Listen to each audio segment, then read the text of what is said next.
The biggest mistake I see realtors make is they get too much information. There's too many podcasts, there's too many books, there's too many coaches. Everyone's a real estate coach now. Trust me, it happens to me too. So you have to find the people, 1 or 2 people that you really respect, that you really believe. I like finding people that are in my market that are coaches because it's, for me, easier to understand like these people are doing it in my current market. So I focus on those people. I listen to everything they say. I do it exactly the way they say it. I don't bounce from coach to coach to coach, just trying to find the things I want to hear. So do that. Make sure you put your head down, listen to 1 or 2 people for 6 months, and then look up your head. If you're on a team, you're on that team for a reason. Only listen to your team lead. So if you go on a team, but then you don't want to listen to what the team leader says, then why are you on that team? If you're coaching with Tom Ferry, do everything that Tom says, or Mike Ferry, or whoever your coach is. Focus on one coach. Put your head down. In 6 months, look up and be like, hey, is this working or not? 1, you picked the wrong coach, or 2, you're not doing the work they say you're going to be doing. Simple. Stop jumping from podcast to podcast to podcast, or idea.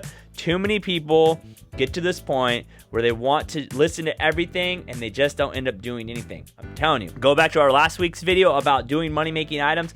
Watching podcasts and reading books do not count as money-making items. They help because they actually make you go do something, but the action of doing that thing they talked about in the podcast is the money-making item. Stop listening to this podcast and then jumping to the next podcast or webinar and never doing the things that you wrote down in your notebook in your last webinar or podcast. That's a big mistake I see. Stop leaving the tips and tricks in the book. Use the tips and tricks that you're hearing to go out and make more money. So find the coach, put your head down, do exactly what they say, and you'll make 6 figures in the next year of real estate.